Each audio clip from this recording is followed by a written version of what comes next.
This is a Bose moment. You're 10 boring blocks from home until the beat drops in Bose clarity. And the bass line transforms boring into maybe the best part of your day. Your life deserves music. Your music deserves Bose. Shop Bose.com/Spotify. This episode is brought to you by Buffalo Trace Distillery. Powerful yet smooth. Contained but never tame. Proudly going their own way, but never going alone. This is the spirit inside Buffalo Trace Bourbon. Made at Buffalo Trace Distillery, the world's most award-winning distillery. Buffalo Trace is always perfectly untamed. Distilled, aged, and bottled by Buffalo Trace Distillery, Franklin County, Kentucky. 90 proof, 45% alcohol by volume. Learn more at buffalotracedistillery.com. Please drink responsibly. This is the Cats Roundtable with John Catsimatidis. Everywhere around the world, they come to America. Every time that flag's unfurled, they come to America. Good morning, New York. This is the Cats Roundtable. John Catsimatidis here. Another great show for you. We have John Terrett to tell you how the new highs in the markets are going. Governor David Paterson, who's going to be the mayor. Stylos Pasanakis, running in Riverdale for city council. Catherine Wild, is New York City going to survive? Fernando Mateo, we're talking about the same thing, the mayor's race. Jesse Arm, Manhattan Institute. Will New York survive a socialist mayor? Sheriff Aaron Toulon from Suffolk County. Raymond Thierry, the DA in Suffolk County. And in Nassau County, Ann Donnelly is on, Bruce Blakeman is on, and in New Jersey, Jack Citarelli, and possibly the next governor of the state of New Jersey, and Angelo Vivolo from the Columbus Foundation. And let's start off with Michael Stoller in the Real Estate Report.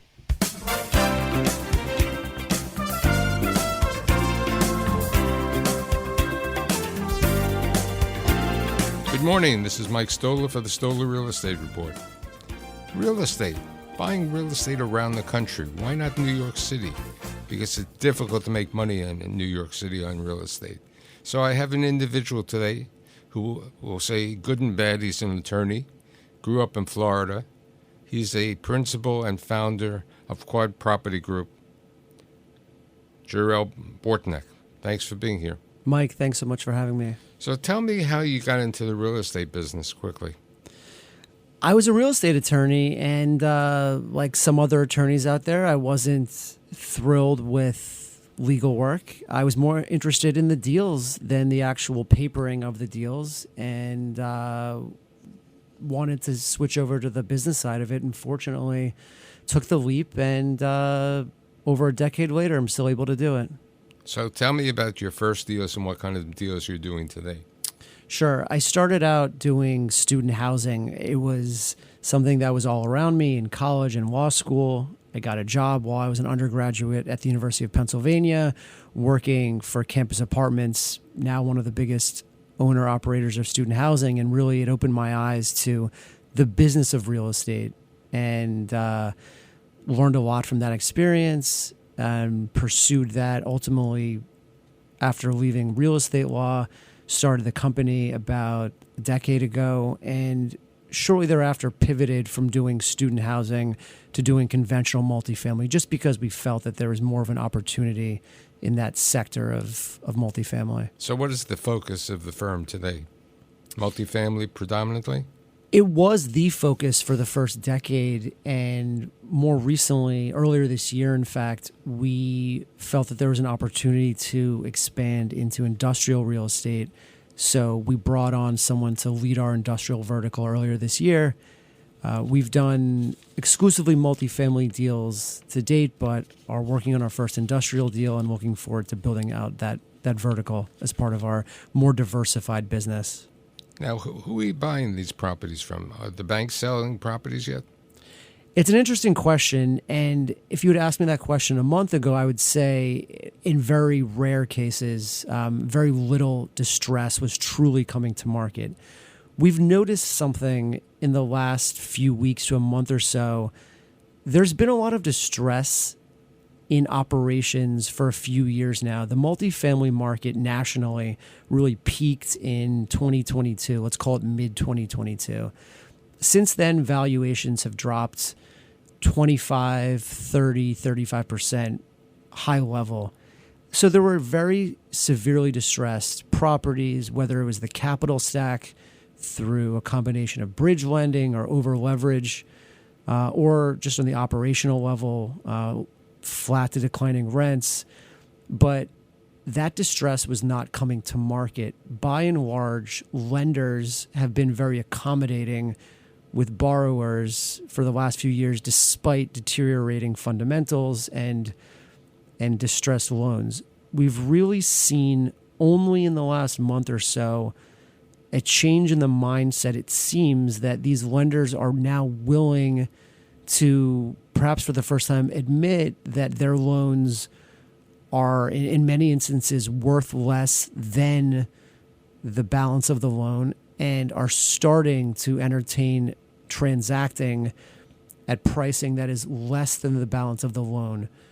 Until very recently, that was extremely rare, and we're seeing a bit of a pickup there. So whether that's a trend or not, we'll see. But we think there's reason for optimism that a lot of these troubled deals will finally be able to transact due to lenders forcing the issue, which they had not been doing. So where do you see the opportunities for your firm to grow in the future over the next 5 years or 10 years? Ultimately, we think that we'll have two main areas of focus while being open to additional asset classes. But the two main areas of focus will remain multifamily, which has been our bread and butter. It's the asset class that we've known for a decade plus, and we're starting to see the distress activity, the distress transactions that we'd been waiting to see. And in addition, like I mentioned, on the industrial side, industrial is still very inefficient in a lot of ways in the ownership. The smaller industrial properties, small bay type properties, these are properties that by and large are 100,000 square feet, 200,000 square feet or lower, have less institutional ownership. I saw a statistic that about 93% of industrial ownership in that space is non-institutional, which leads to inefficiencies that we think can be exploited. And certainly we're not the only ones, but there are a lot of mom and pop type owners in industrial still to this day, something that you used to see more of in multifamily, but multifamily has become a little bit less inefficient over the last decade or so as the institutions have moved in a more targeted way. So we think that industrial, especially those smaller properties, not the 1 million square foot bombers that house Amazon distribution facilities, but the smaller properties provide opportunities. Also, the rents for those spaces have risen dramatically over the last few years. So for a lot of those properties, there's a real mark-to-market opportunity where the in-place rents are far below where the market is. So I think Quad Property Group with Jarrell will be growing, and I'd like to thank you for being here today. My honor. Thank you so much, Mike. The Cats Roundtable. Well, I have a relative running for city council in the Bronx. His name is Stelios Zapatskis. And Stelios, you're running for city council? That is correct, John. And tell me, what are the big... You're running as a Republican. There's a three-term Democrat in that position. Tell me the big differences between you and your opponent. Well, the big difference is that my opponent is very soft on crime. He wants to defund the police. He doesn't want... I haven't seen anything of him mentioning or enacting any policies or even voting on funding the police. And as you know, the police is, at a deficit in our city. We have about 31,000 police officers on the roster as we're speaking, give or take, in the city. And we are desperately needing more funding of more policing because crime is on an all-time high. It's about 30% in the city. And I was advocating, if I became the city councilman, to propose to have between 7,000 to 10,000 officers to be employed on the roster, because we're really desperately needing policing. The city is in desperate needs. It's in destitute of having policing, because crime is really out of control, as you can see. And the way it looks, it's we're really soaring very high and tell on that tell us issue. your district, Stalios. I represent running for the District 11 in the Bronx. And what area does that cover? That covers Riverdale, Kingsbridge, Wakefield, Woodlawn, Bedford Park, Van Cortlandt Park Village, Spite, and Dival. Now, And if Woodlawn, somebody and I believe and Woodlawn, I believe, if I didn't mention Woodlawn, Woodlawn. and so if anybody lives in those areas, Stalios Sapapaskis and is running for city council. He's a quasi-relative. Please vote for him. Thank you very much, Stalios, and good luck. And let me know. I'll be at your party to when you win. Thank you very much, John. Thank you for having me on the show. With us today is Catherine Wild, and she's president and CEO of the Partnership for New York, representing 300 of the biggest companies in New York. Catherine Wild, my big question on 3 days before the election, is our city going to survive? New York will survive. New York, in fact, is on the rise. We're doing great in the global economy.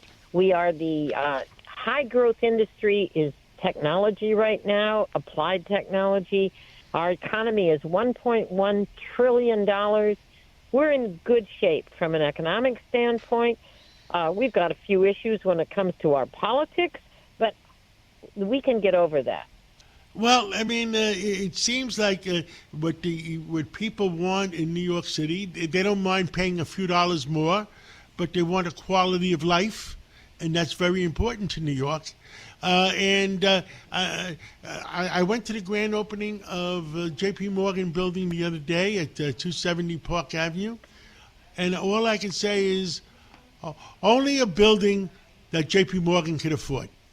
Well, and it's only a building that could be built or would be built in New York City. It is a real statement of affirmation that Jamie Dimon and his team at J.P. Morgan Chase have made on their faith in the future of our city. And I think all New Yorkers should look at that and look at the 15 million square feet of new buildings, office buildings that have been built in Manhattan in the past 5 years, and say, wow, this is a statement of the confidence of investors in New York.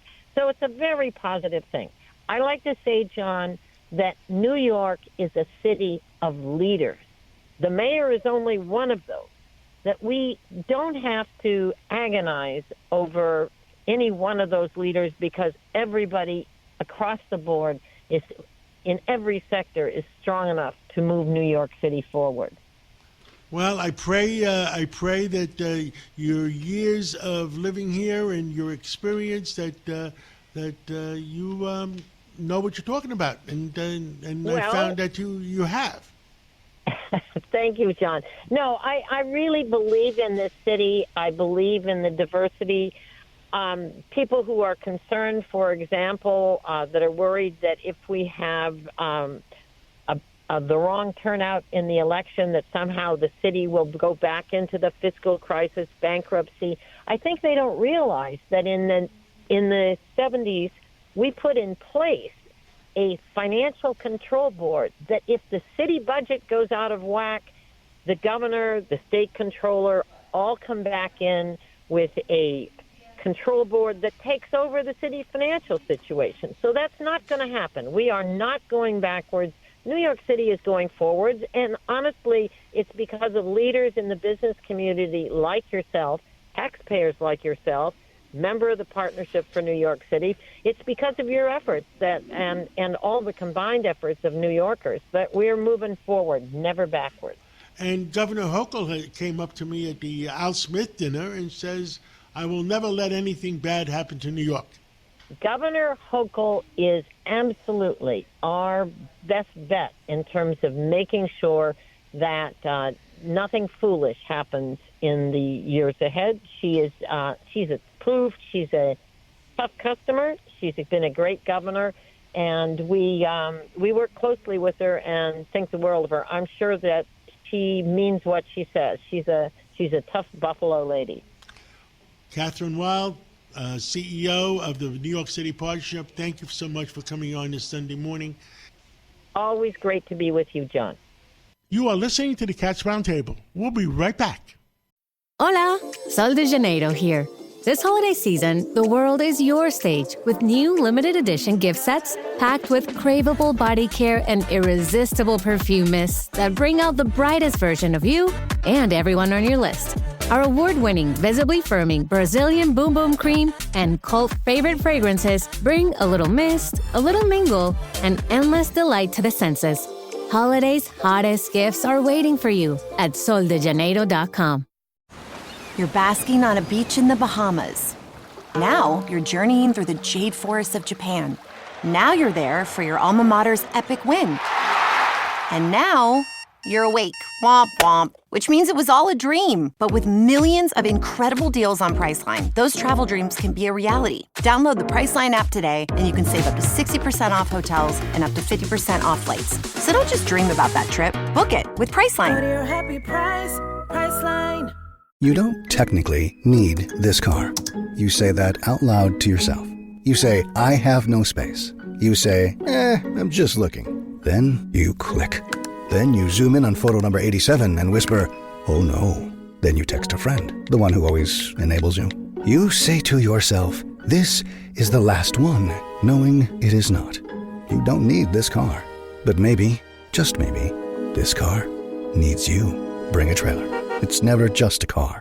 Buenos dias! Café Bustelo espresso-styled iced coffee is hitting refrigerators with a cold front that'll sweep through your senses. So keep the coffee pours long and the cool sips slow. Café Bustelo está aquí. Welcome back to the Cats Roundtable.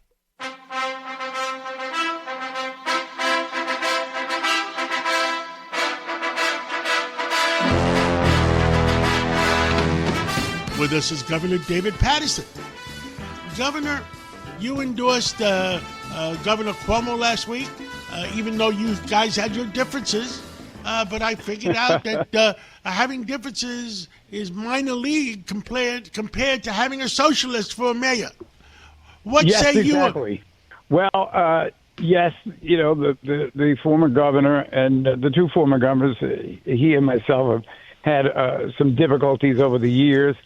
But I always thought he was one of the most organized people I ever met. When he was Attorney General, I just couldn't believe how well that office was run. And then he succeeded me as governor. He was there for 11 years and passed 10 straight budgets. He must have been on some medication that we never heard of, because I can't believe that. John, we would go 2 months. The budget would be late, 3 months. And but he had a way of convincing people what was the right thing to do. Now, the polls, it looks like he's down by, I'd say, 8 to 10 points, something like that. But in this last week, I thought he was especially effective. The different rallies that he had, the different events that he had. I endorsed him at a senior citizens facility in the Bronx on Tuesday. And he's come alive. For the first couple of months after he lost the primary, I kind of thought he was sort of wandering around. That's what it seemed like when I would run into him. But he really has hit his stride. Now, the problem is it could be an insurmountable lead. Zoran Mandani, I don't know who these people are who are supporting him, because I don't know any of them.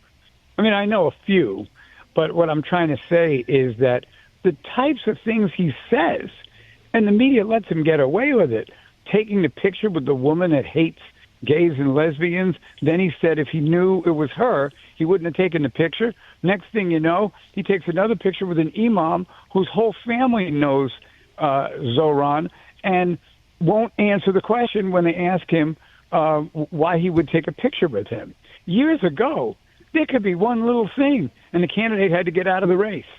And in these days, it's like you can kind of say anything you want, do anything you want, and it will be sustained if the public votes for you. And I sure hope that they don't this Tuesday. Let me say one more thing. There's only early voting until Sunday tonight, not Monday. There's no voting on Monday, right? Oh, that's right. You're right. Now, let me ask you. And then on Tuesday. Yes, and Tuesday is the big day. You know, Andrew has been governor, and has been a Democrat for all his life, 65 years, and his father was a Democrat all his life. Zoran is not really a Democrat. He was a socialist all his life. So this accidental ranked choice voting that they made him a Democrat, I mean, how does this happen? It really is a system that has a lot of flaws, and so, you know, Zoran will appear on column A. So he's the Democrat. He'll be the first name you see when you go in the voting booth. Andrew is actually in the second row. So you're going to have to look around to find him. That's what people need to remember when they go to the polls. How do you think we're doing? We got 3 days left. A lot of people came out to vote in the last 5-6 days. Well, this could be some really good news for Governor Cuomo. Ever since last Saturday, they've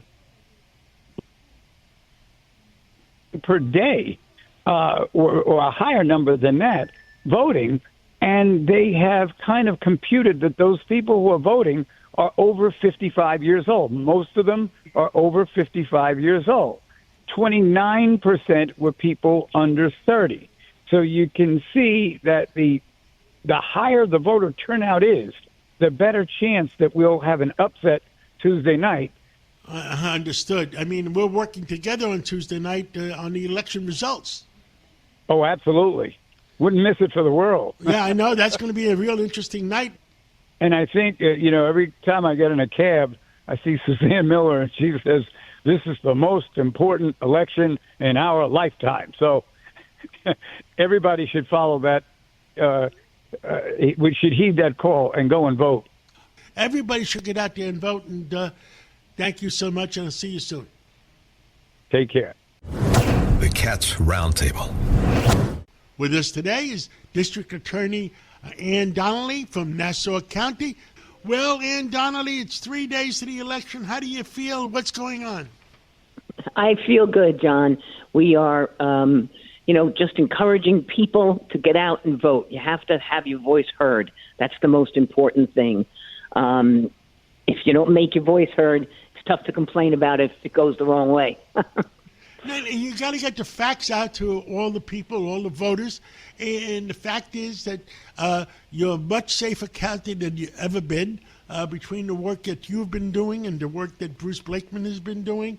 Tell us, what do you see in the future? What are other problems that you want to challenge over the next 4 years? Well, I had a conversation already with Commissioner Ryder, and we're concerned, of course, about what may happen in New York City.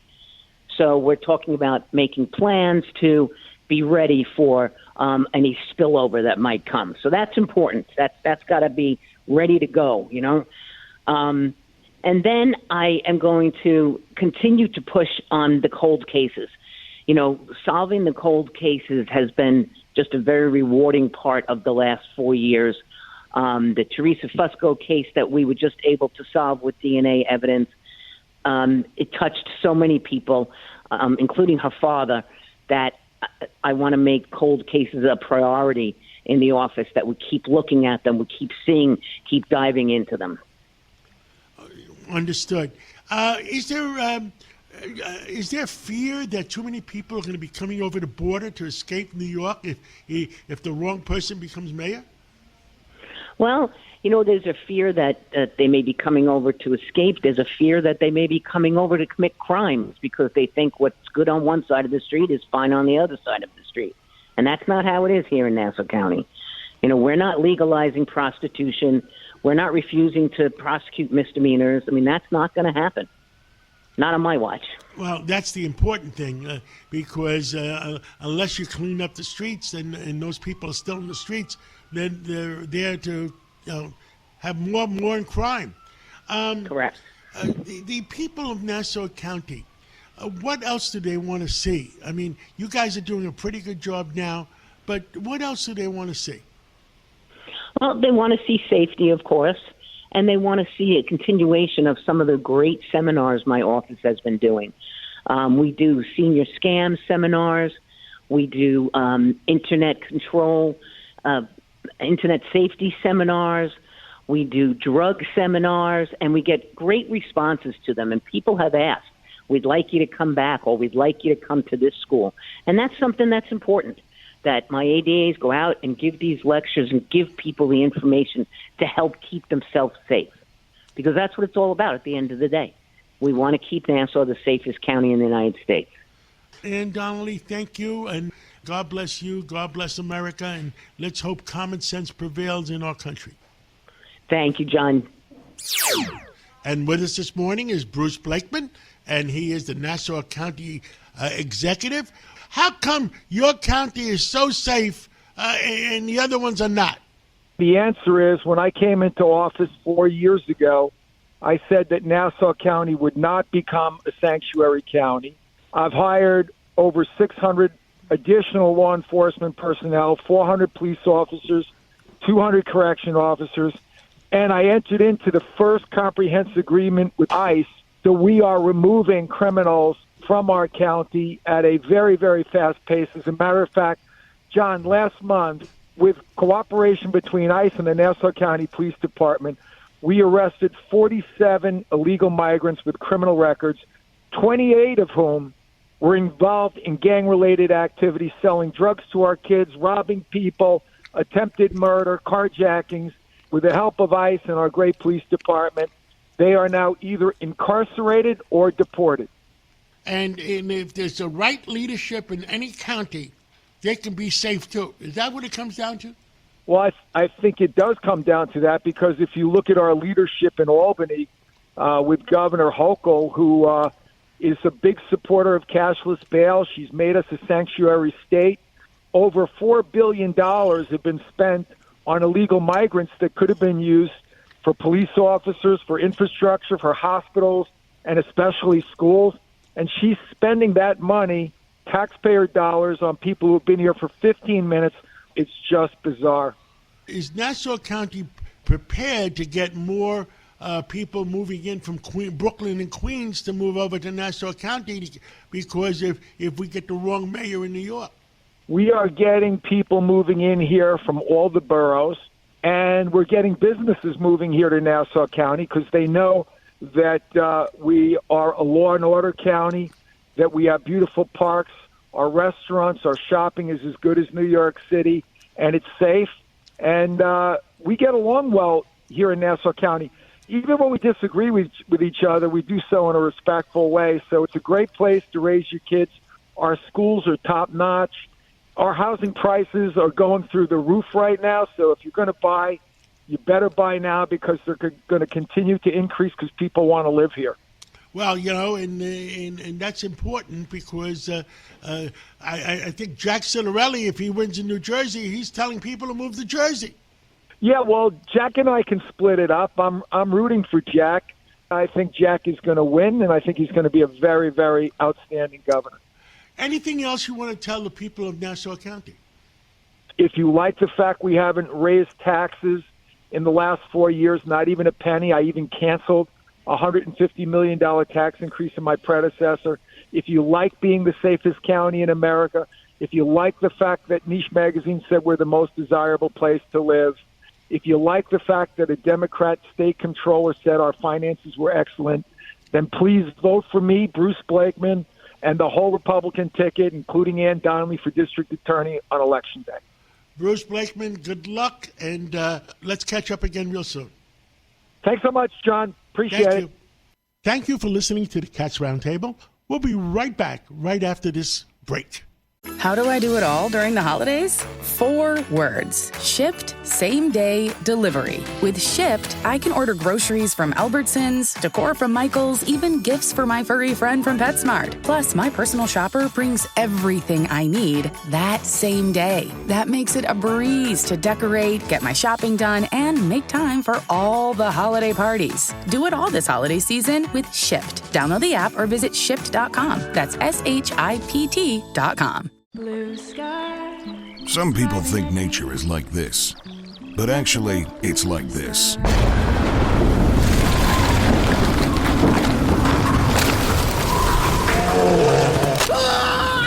Mother Nature's not all sunshine and rainbows. Nature can be hotter than a sauna and colder than an Arctic skinny dip.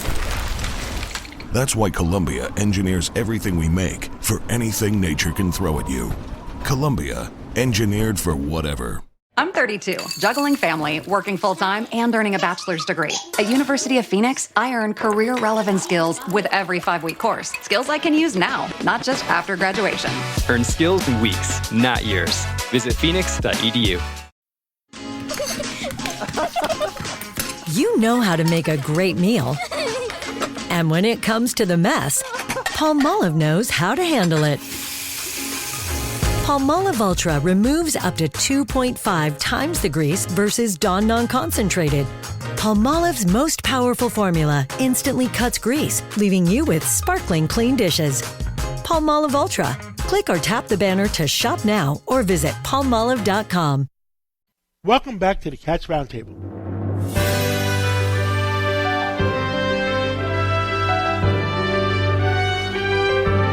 With us today from Suffolk County is District Attorney Ray Tierney, and he has done a phenomenal job in Suffolk County.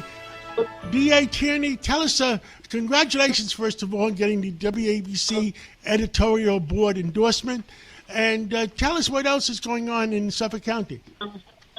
Well, thank you, John. Thank you for that endorsement. And, it's business as usual in Suffolk County. We've been doing a comprehensive approach to public safety, and we've seen the results in all areas of violent crime, quality of life crime. So we're just keeping at it. How is the Gilgo case going? We just had a landmark DNA decision in the Gilgo Beach case, which means that we have this revolutionary new way of obtaining DNA from hair shafts. Which is really going to change, I think, the practice of DNA analysis, not only in New York State, but across the country. And I think it's going to help us with our cold cases, because a lot of these old cases that have remained unsolved for many years, this new methodology is going to hopefully help us provide closure for a lot more families. People feel safer in Nassau County and in Suffolk County. What are you guys doing differently than the rest of our state? Well, I mean, I think what we do, both in Nassau and in Suffolk County is, I think we make the case about public safety and about prosecution and holding people responsible for that which they do. I think that if you come to Long Island and you steal other people's property or you commit an act of violence, you will be held responsible. And I think, at its very basic level, that's what we as prosecutors need to do. Is there any other interesting cases that you are looking at that you feel Suffolk County can become even better? Well, I think it's just going to be more of the same. I think during our tenure, we've done 7 major gang takedowns, which resulted in 132 gang members being taken off our streets. They were involved in 45 shootings, 12 armed robberies, 59 criminal possession of weapons, and we've seen a reduction in violence by about 68%. Shootings are down. So from 2021 through 2024. So our approach is working, and we're doing that in all avenues, whether it's street takeovers, opioid overdose, and we're just going to keep on keeping at it. Is there a reduction in drugs? Because that was the big problem at one time. So we've had a significant reduction in opioid overdoses. I think in 2022 we had about 526 overdose deaths. which is significant considering in 2024 we had a homicide rate of 17 homicides. This year, we're probably going to end up around, under 200, significantly under 200 opioid overdoses, which is wonderful. I think we've done a lot of great work, but also, our borders have been secured. So we're not seeing the high quality, the high level of lab-made narcotics in our communities, and that has certainly contributed to our drop in overdoses. Anything else you want to tell the people of Suffolk County before Election Day on Tuesday? Listen, it's an honor and a privilege to serve as the district attorney in Suffolk County, the county where I was born and raised and where I'm raising my own family. I take it very seriously. I understand that, this office is where to serve the people in Suffolk County, keep people safe, to increase and protect our great way of life here in Suffolk County, and we're going to continue to do the same. District Attorney Ray Tierney, thank you so much for coming on this Sunday morning, and good luck, and the people of Suffolk County are lucky to have you. Thank you, John. I really appreciate it. Thanks very much. Thank you. With us today is Sheriff Errol Toulon. He is the sheriff of Suffolk County, and he's running. The election is on Tuesday. Well, Sheriff, I guess you're off for another 4 years.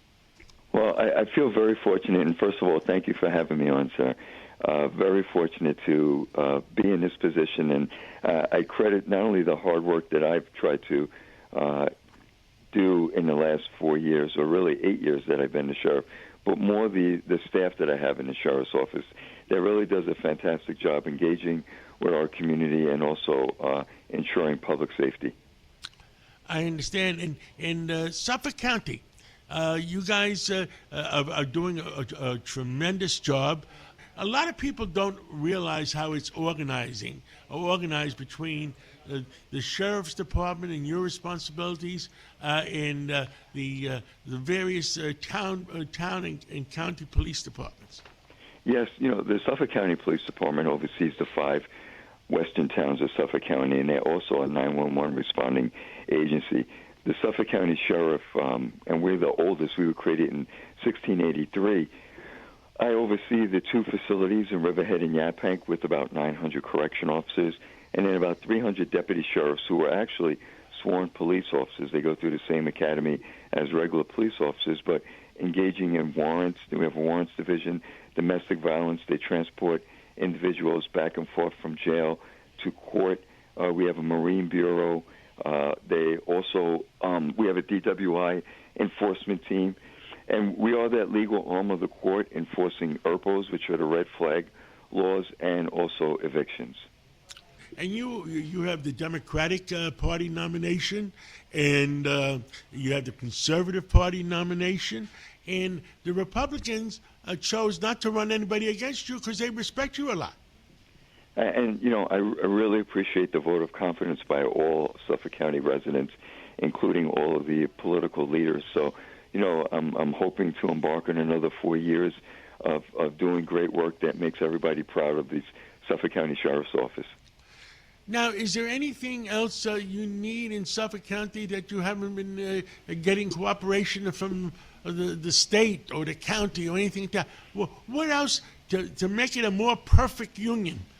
Well, we need Albany to create some laws that's going to better protect our community and better serve the law enforcement community also. So that would be a big step forward to helping us. We're lucky here in Suffolk County. I'm working with a great district attorney in Ray Tierney, Police Commissioner Kevin Catalina, and Ed Romaine, our county supervisor, has been absolutely fantastic and supportive of us. So as far as Suffolk County as a team, we're working very well, but we need some legislation up in Albany to help us. Sheriff Toulon, thank you so much, and God bless you. And it was good to see you at the cancer event in the city a few weeks ago, along with Lee Zeldin. You guys worked very, very hard for that Cancer Foundation. Yes, thank you very much. I'm a 3-time cancer survivor, so I definitely support that organization. And thank you, and I look forward to our next breakfast in the springtime. Thank you very much, sir. God bless you. God bless. The Cats Roundtable. New Jersey, each day your beauty shines from farmland to the shore. New Jersey. With us today is Jack Citarelli, and he is the candidate for governor of the state of New Jersey. Jack, 3 days away from the election, how do you feel? And tell me the big differences between you and your opponent. John, I feel great. The polls have this as a dead heat. And remember, in New Jersey, Republicans typically underpoll because they're so outnumbered. But listen, for me to be getting endorsed by Democratic mayors all around the state is a really good sign. So, yes, I feel great. We'll finish strong here over the last 2 days, and we'll deliver a win. But the biggest difference between me and my opponent, I'm from New Jersey.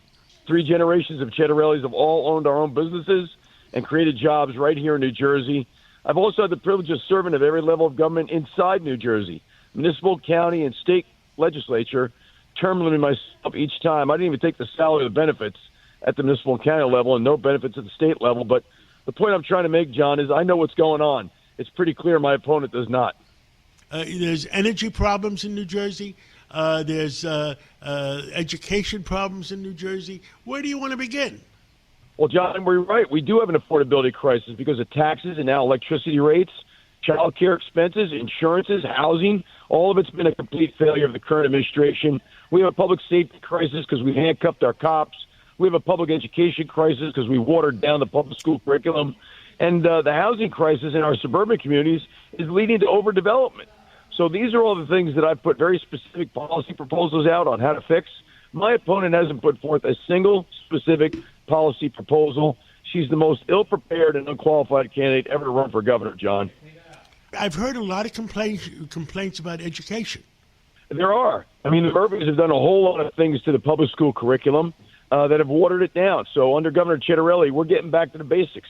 Reading, writing, math, science, civics, vocational training for kids that don't want or need to go to college, and all that other subject matter, I'm sending it back home where it belongs. Parents should decide when to discuss those very sensitive subject matters with their children. So there'll be no gender ID and sexual orientation curriculum, if you will, or lesson plans at the youngest ages. We'll have sex education, but it'll be age appropriate. But I'm also removing the LGBTQ curriculum from our public schools, John. I just think that if we're going to talk about anything, we could talk about how diverse New Jersey is and how you're to respect everyone else, no matter how different they may be from yourself. But we don't need that curriculum. And my opponent said not only is she keeping it, she has said that she doesn't want parents to be able to opt out their children out of that lesson. Your opponent is still pushing some of the factors about having men being able to go into women's bathrooms and men playing in women's games. Why is she doing that? I don't understand it one bit, John, but she supports the LGBTQ curriculum, not letting parents opt their kids out. She supports biological boys playing in girls' sports. She supports Policy 5756 that says that school districts can keep secrets from parents. I think that's immoral, indecent, wrong, and I think it's dangerous. Those are all the things that change on day one of my administration.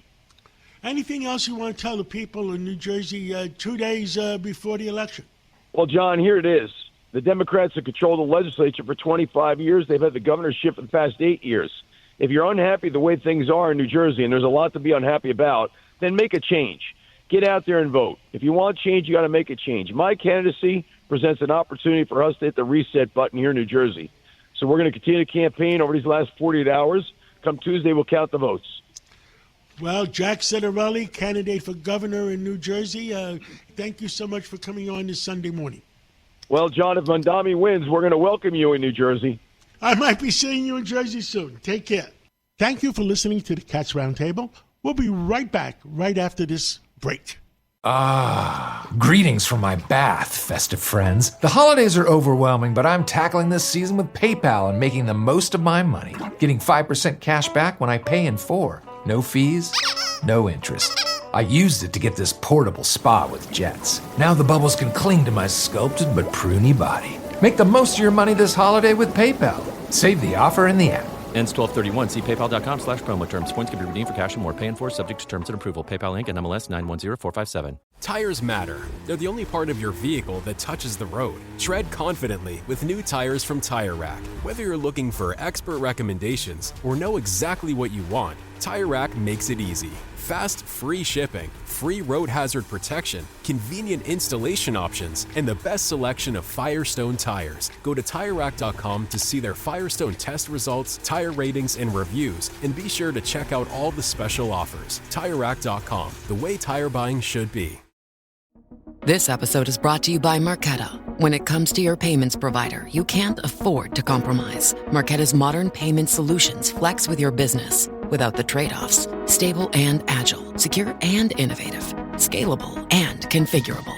If they say you can't have it all, don't believe them. Your business demands more. Choose a payments provider that delivers more. Choose Marqeta. Visit Marqeta.com/Spotify to learn more. From Curtis 50 Cent Jackson. Tommy back. Yeah, I am. And the executive producers of Power. There's levels to this game. Comes the final season of Force. We're going to have to be careful about our next move. We get what we can now and take the rest later. This is going to be the battle of our life. It's go time. This is a dangerous life that I choose to be in with you. Force. Never bet against me, because I'm always winning. Premieres November 7th, only on Stars and the Stars app. Welcome back to the Cats Roundtable.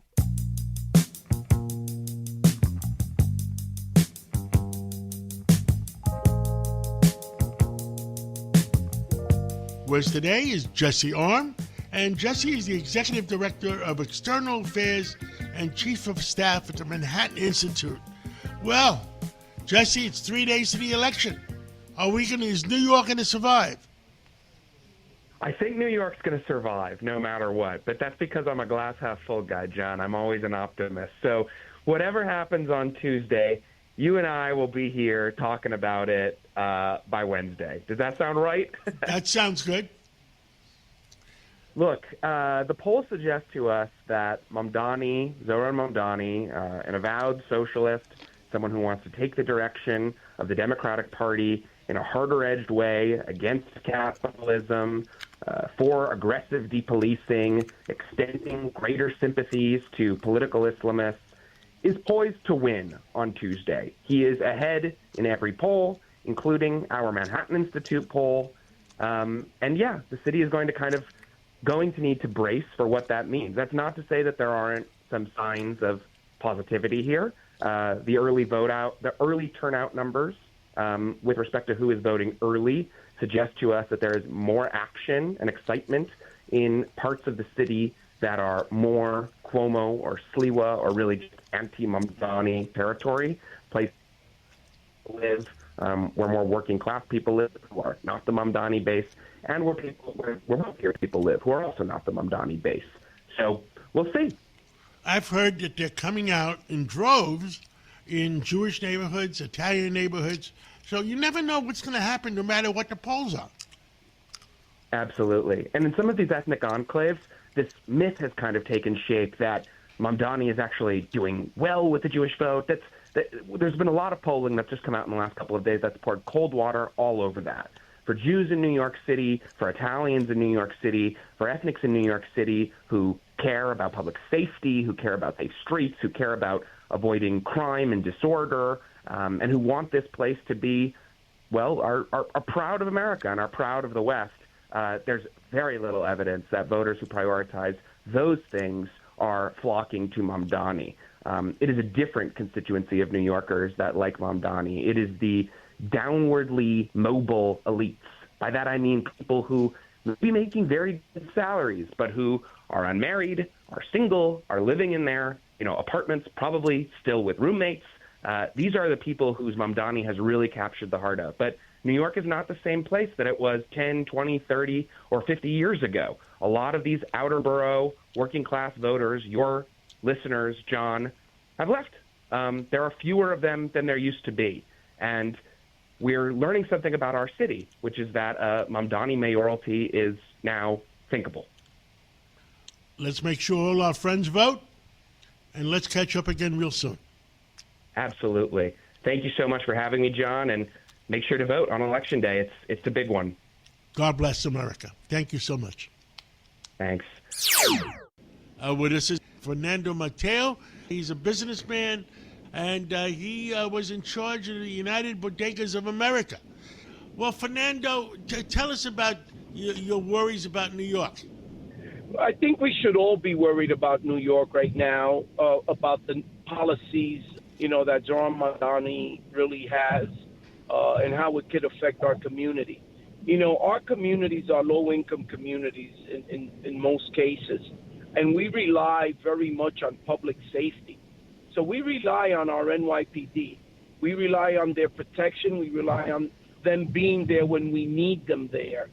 I don't think that Zoran is a public safety man. I think NYPD and public safety comes 2 or 3 in his agenda. I'm also very concerned about the bodegas that the Bodega Alliance represents. And those bodegas are very worried about him putting government-run bodegas or government-run supermarkets in our communities. We're immigrants, and we've worked very hard to build our businesses. And we don't want government to come and try to take over our business or put us out of business. I think that the socialist mentality does not work in an immigrant community. We came here running away from socialism. We came here trying to seek a better future for our families. We didn't come here for handouts. We didn't come here to be given things and be kept poor all the time. Socialism hasn't worked. It will never work. And we should not second guess what we're going to get. If there's any Latinos that think that socialism works, talk to somebody from Cuba, talk to somebody from Venezuela, and they'll tell you the truth. Listen, the pain and suffering is written all over the walls. These people don't have medicine. They don't have food. They don't have anything to support their families.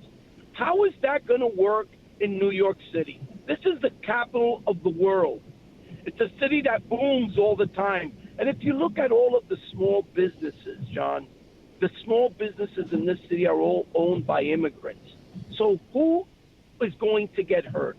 It's our own community. The best option we have here is Andrew Cuomo. He's the best option that we have that can continue the legacy that Eric Adams left behind. We have a safer city. We have a thriving economy. Our city is in the right direction. We need someone that's going to keep it in that direction. We don't need a Bill de Blasio to come back. We all know, we learned from what bad government is about. Bill de Blasio destroyed what Giuliani and Mike Bloomberg did over 20 years. He destroyed it. We don't want for someone to destroy the comeback that Eric Adams put forth. Listen, I am the kind of guy, I'm a fair guy. I'm an immigrant. My father was a bodeguero for over 30 years, and he struggled in this country, but he fed his family. He didn't have any handouts. We need to wake up. Our communities need to understand that we're going to take a step back if we elect Zoran Mamdani. I don't have anything personal against him. Well, what I do have is his policies that I don't agree with. Well, especially defunding the police and reducing police in our city. And that means if one of your bodega owners dials 911, you know something? Nobody comes. What happens then? Listen, forget only the bodegas. How about all of the people that live in our communities? They're going to suffer. And that's what we're afraid of. Fernando Mateo, thank you for coming on this Sunday morning, and let's catch up again real soon. Thank you, John. The Cats Roundtable. With us today is Angelo Vivolo from the Columbus Foundation. We got an election in 3 days. What are the Italian people doing on this election? I'm worried about New York, Angelo. John, this is the most crucial election in my lifetime. And any possibility of voting for Zoran Mamdani is a tremendous a detriment to the New York City, the city that we love. Not only has he offended the Italian American community by what he did in Astoria, by putting his middle finger up to the statue and promising to take the statue down, but he's an offense to all New Yorkers. And I hope that New Yorkers use common sense. Just do what you think is in the best interest of New York City, and we'll be fine. He gave the middle finger to all Italians by doing what he did on Columbus Day? Yes, he did. Yes, he did. No apology, no explanation. And, you know, he's not only... I'm defending, of course, the Italian-American community. However, he is offensive to all of New Yorkers, the Jewish community, the Italian-American community, and others. So the way he does it to us, he will do it to all. So I plead with your audience to Get out and vote. Make sure your next door neighbor votes.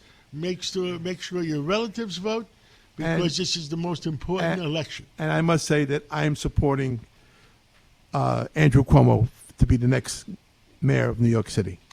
I am doing the same thing. I already voted for him. Angelo Vivolo, Columbus Foundation, representing thousands and thousands of Italians. Thank you so much for what you do and all the good philanthropic things that the foundation does. Thank you for the opportunity to speak today.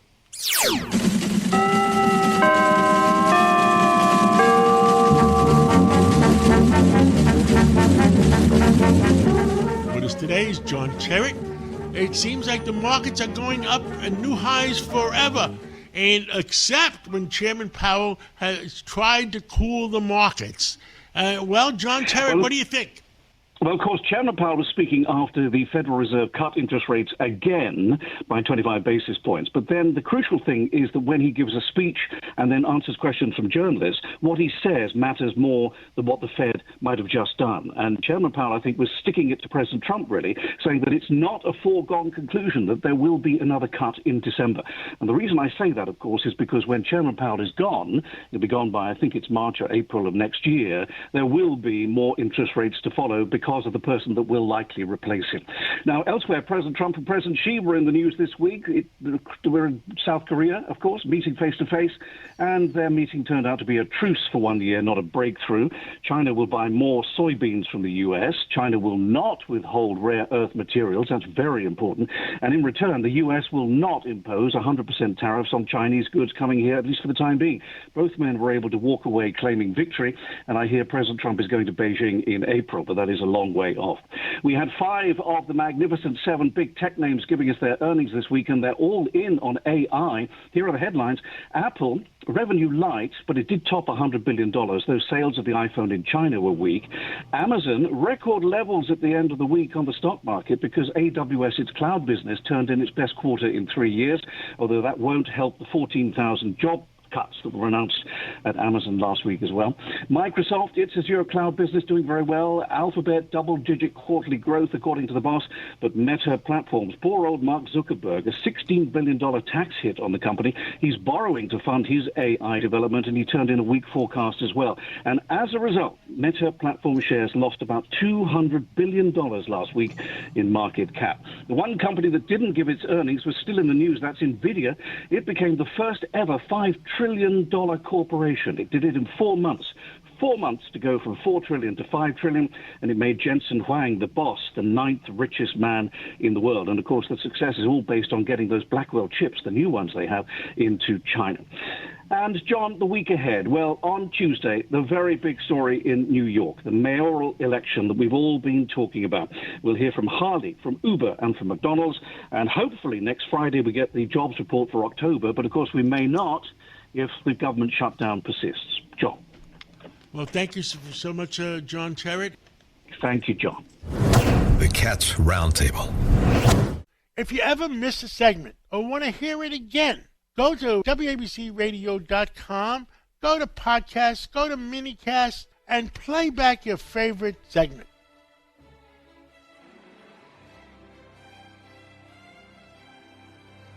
Thank you for being with us for the Cats Roundtable Local Edition, the #1 show on Sunday mornings in New York. Keep listening to us for the Cats Roundtable National Edition between 9 o'clock and 10 o'clock So we'll be back to you in a few minutes after the news.